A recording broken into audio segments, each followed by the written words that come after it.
Subhanaka la ilma lana illa ma 'allamtana innaka antal alimul hakim. Rabbi shrah li sadri wa yassir li amri wahlul 'uqdatam min lisani yafqahu qawli. Bapak Ibu jamaah yang kami muliakan dan insyaallah dimuliakan Allah Subhanahu wa taala. Pagi ini kami sampaikan terlebih dahulu Bapak Ibu, sesuai dengan harapan dari Ketua Umum Pengurus Masjid, kita insya Allah setelah pengajian ini melaksanakan sholat gaib. Sholat gaib itu adalah pelaksanaan sholat fardu kifayah yang kita laksanakan atau beberapa kelompok laksanakan, tapi mayitnya tidak ada. Jadi kita berniat menyolatkan orang yang meninggal tadi walaupun sudah tidak berada di dekat kita. Nanti akan kami sampaikan tata caranya, mudah-mudahan bisa kita laksanakan. Dan ini insya Allah akan kita laksanakan terus kalau ada jamaah kita ataupun siapa yang meminta untuk dilaksanakan sholat gaib tersebut. Bapak Ibu jamaah yang kami muliakan, pagi ini kita mengambil ibrah dari salah satu sahabat Rasulullah sallallahu alaihi wasallam. Kalau galanyo indak sidi, indak sultan, indak apa, galanyo Al-Faruq.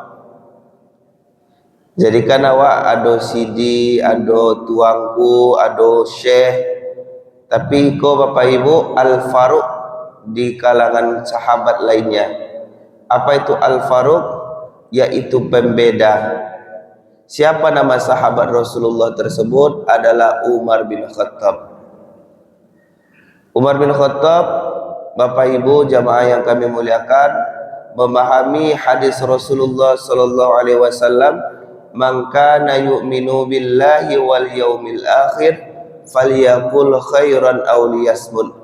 Siapa yang mengaku beriman, telah beriman kepada Allah dan hari akhir, maka hendaklah dia berucap yang baik, dan kalau tidak bisa berucap baik, maka pilihlah untuk diam.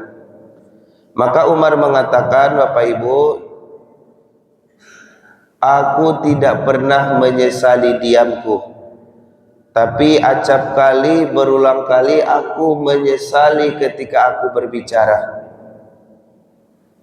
Maka Bapak Ibu jamaah yang kami muliakan, di pagi hari ini kita membicarakan bahwa diam itu adalah bijaksana. Diam itu adalah bijaksana.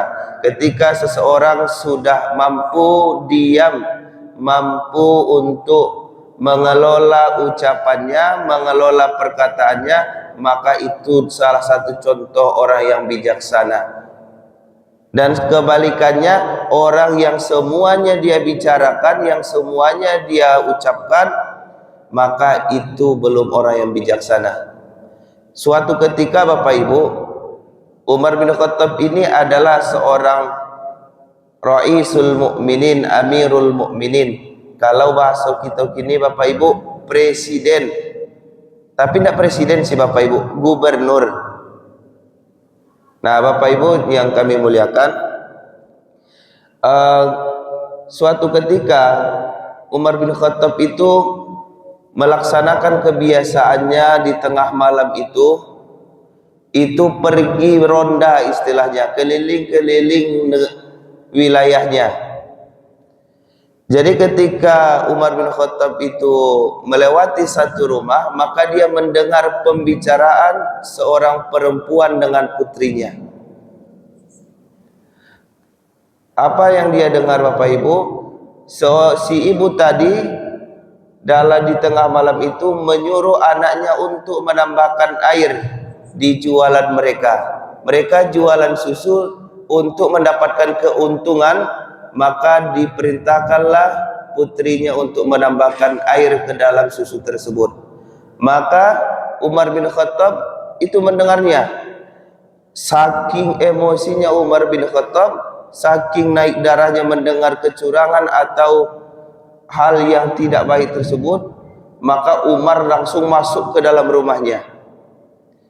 Umar langsung mendobrak rumahnya, wahai perempuan, wahai engkau anti, kenapa engkau mencampur adukkan susu dengan air? Ini adalah sesuatu yang batil, ini sesuatu yang tidak benar. Dan ketika dia sampaikan itu, maka si perempuan tersebut terkejut karena Umar bin Khattab langsung yang menangkapnya. Tetapi si perempuan ini tidak juga mau 100% disalahkan. Benar saya wahai Umar bin Khattab telah mencampurkan susu dengan air. Tetapi si perempuan itu langsung menjawab juga, engkau juga salah wahai Umar bin Khattab. Kenapa engkau masuk ke rumah perempuan di tengah malam yang tidak ada suaminya? Maka langsung merenung Umar bin Khattab, karena dia sudah masuk ke rumah perempuan di tengah malam yang tidak ada suaminya. Maka di malam itu Bapak Ibu, Umar bin Khattab merasa malu. Setelah dia menangkap kebatilan tadi, Umar bin Khattab merasa malu, lalu dia pulang ke rumahnya. Setelah beberapa hari kejadian itu Bapak Ibu jamaah yang kami muliakan, setelah beberapa hari kejadian itu, ketika Umar bin Khattab berjalan di pasar Ukas namanya, dia bertemu kembali dengan perempuan tersebut, dan perempuan itu sedang menjualkan dagangannya, yaitu susu tadi. Maka Umar bin Khattab menemuinya, wahai perempuan, wahai fulana, sudahkah engkau mendengarkan apa yang saya sampaikan pada malam tersebut? Jadi si perempuan itu menjawab, saya sudah tidak lagi mencampurkan susu dengan air wahai Amirul Mukminin. Kemudian juga Umar bin Khattab menyampaikan, saya juga meminta maaf atas apa yang saya lakukan telah masuk ke dalam rumahmu di tengah malam. Kemudian apa Bapak Ibu? Kedua kejadian tersebut hanya diketahui oleh mereka berdua. Kejadian tersebut hanya dilakukan oleh mereka, hanya diketahui oleh mereka berdua, dan tidak mereka sampaikan kepada siapapun, dan mereka merubah diri mereka. Apa iktibar Bapak Ibu dari kisah ini? Kalaulah si perempuan tadi tidak mampu menahan dirinya, tentu dia akan bercerita kepada tetangganya, tadi malam Umar bin Khattab masuk ke rumah saya, dia itu bukanlah pemimpin yang benar, dia itu bukanlah pemimpin yang bijak. Kemudian kalaulah Umar bin Khattab tidak mampu menjaga rahasia perempuan tadi, setelah dia ingatkan, tentu orang tidak mau lagi membeli susu perempuan tersebut, tidak mau membeli dagangannya, dan akan hilanglah salah satu jalan rezekinya. Tetapi Bapak Ibu, setelah kejadian itu mereka sama-sama diam, sama-sama memperbaiki diri, maka kebatilan itu hilang tanpa harus diketahui orang lain. Bapak Ibu jamaah yang kami muliakan, ini adalah salah satu contoh yang luar biasa yang dilakukan oleh Umar bin Khattab. Kalau kita ada perselisihan dengan orang lain, kita selesaikanlah langsung dengan orangnya. Kemudian jangan kita sebar-sebarkan keburukan orang lain kalaupun kita tidak menyukainya. Kalaupun ada sesuatu yang buruk Bapak Ibu, silakan sampaikan dengan harapan dia akan merubah keburukan tersebut, tapi tidak dengan menyebarkannya kepada orang lain. Hari ini Bapak Ibu, itu yang tidak dipahami oleh media-media atau TV-TV nasional. Telah terjadi, naudzubillah, telah terjadi pemerkosaan yang terjadi di sini. Itu kan adalah sesuatu aib, keburukan yang tidak akan menyelesaikan masalah. Betul bahwa si pelaku itu akan ditindak polisi, akan disidang, akan dihukum, tetapi aibnya dan juga yang disampaikan itu bisa menjadi motivasi, menjadi ilmu bagi orang lain untuk melakukan kejahatan yang sama. Dulu Bapak Ibu, bunuh diri itu tidak banyak Bapak Ibu yang generasi-generasi muda itu masih punya semangat hidup. Tetapi Bapak Ibu, karena di media, di berita disampaikan ada pembunuhan, ada bunuh diri, semakin sedikitkah kejadian itu atau semakin banyak? Semakin banyak Bapak Ibu. Pencurian, orang baraja juga Bapak Ibu, dan inyo ndak tahu bagaimana cara misalnya korupsi, karena berita di TV korupsi, dapat dinyuan caranya untuk korupsi.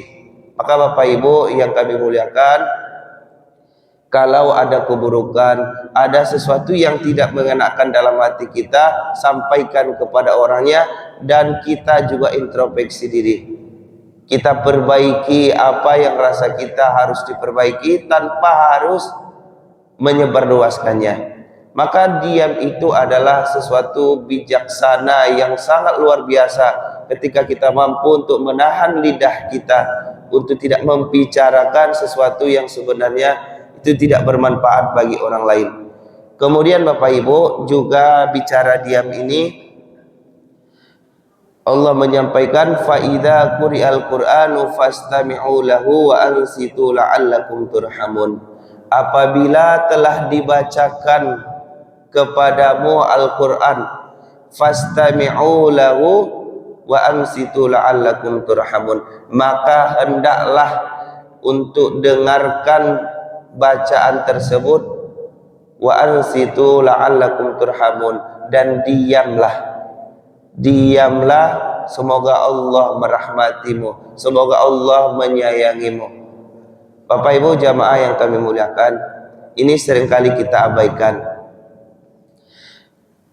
Ketika kita mendengar bacaan Al-Quran ataupun misalnya di HP, ada Bapak Ibu, kami kurang setuju sabananya iko jatuhnya ke makruh atau dosa atau lebih ke haram. Kami tidak punya kemampuan untuk menetapkan itu, tapi lebih bagus ditinggalkan. Ada orang dan bakadai Bapak Ibu di pasar misalnya, nyo memang nio mandanga mengaji, tapi inyo sibuk dengan manggale. Padahal Allah menyampaikan, wa ansitu la'allakum turhamun. Diamlah, nyo di pasar nyo idian mengaji, itu sama dengan melecehkan ayat Al-Quran. Atau misalnya Bapak Ibu, ada pengajian, ada orang membaca Al-Quran, awak nan sibuk lo sebagai panitia, dan bahasanya panitia ada apanya kalung-kalungnya panitia acara, nan kurang lah ikon, nan kurang lah apa lah, padahal orang sedang mengaji. Makanya Bapak Ibu, bijaksanalah kita dengan mengetahui di mana harusnya kita diam, tidak berbicara.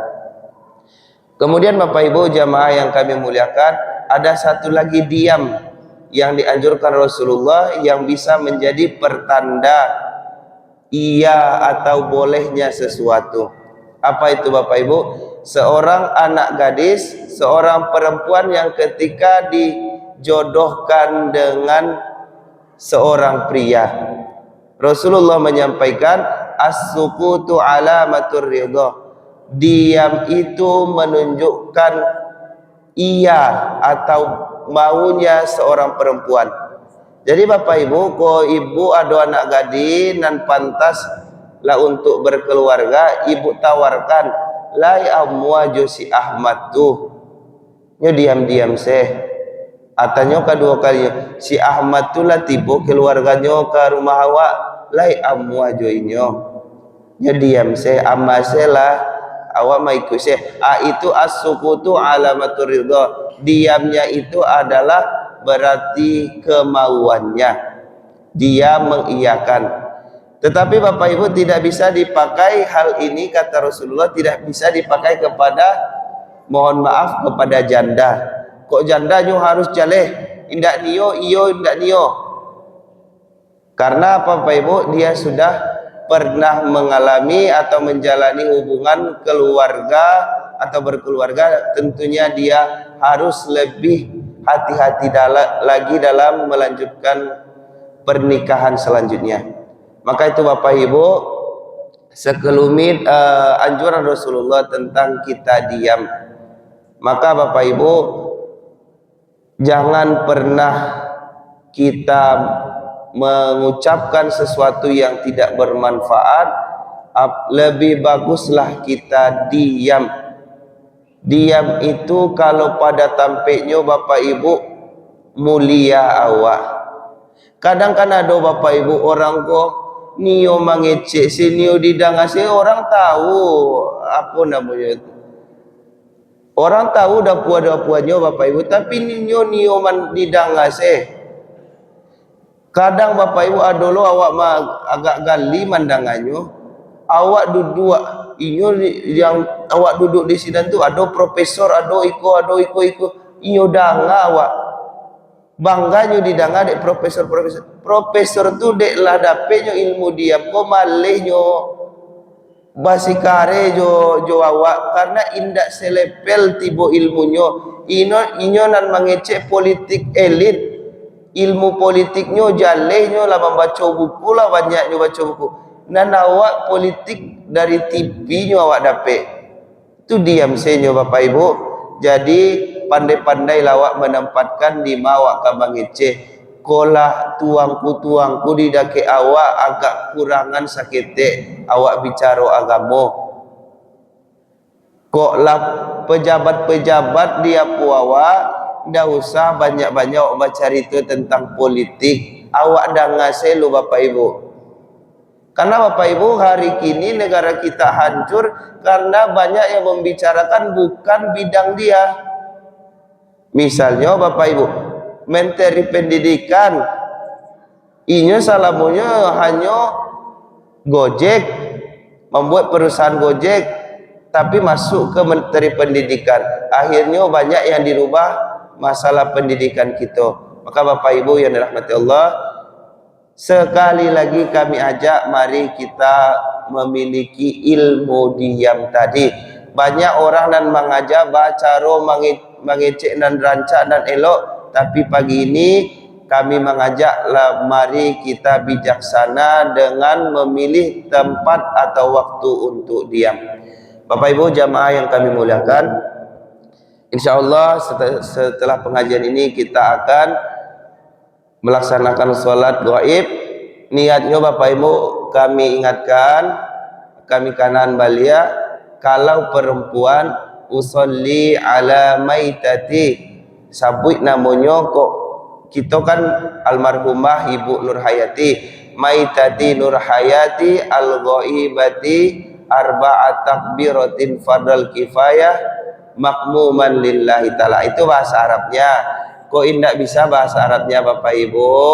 Awak mensolat, saya berniat solat maid atas Ibu Nur Hayati, solat gaib 4 rakaat sebagai empat takbir karena Allah Ta'ala. Jadi niat itu dia memanglah paham Bapak Ibu, kalau awak salat gaib kepada Ibu Nur Hayati, kemudian awak takbir. Di takbir pertama itu kita membaca Al-Fatihah, kemudian di takbir kedua kita membaca sholawat atas Nabi, kemudian di takbir yang ketiga kita membaca doa seminimal-minimalnya karena ini perempuan, Allahumma ghfir laha warhamha wa'afiha wa'fu anha. Kemudian di takbir keempat, Allahumma la tahrimna ajraha wa la taftinna ba'daha waghfir lana wa laha. Minimal-minimalnya itu Bapak Ibu. Kalau tidak hafal, di rakaat dia takbir ketiga itu kita doakan dengan bahasa Wawa, tapi tidak disabutkan kalau bahasa Wawa Bapak Ibu. Tidak dijaharkan lebih kok ya Allah ampuni Bu Nur Hayati, tidak ada begitu Bapak di hati saya kalau awak tidak hafal bacaan Arabnya itu, tapi setidak-tidaknya di takbir ketiga Allahumma ghfir laha warhamha wa'afiha wa'fu anha, di takbir keempat Allahumma la tahrimna ajraha wa la taftinna ba'daha waghfir lana walaha. Itu tidak apa-apa Bapak Ibu, sudah bisa. Setelah itu kita salam, kemudian kita berdoa sebentar. Mungkin itu Bapak Ibu, mudah-mudahan bisa kita laksanakan. Demikian, assalamualaikum warahmatullahi wabarakatuh.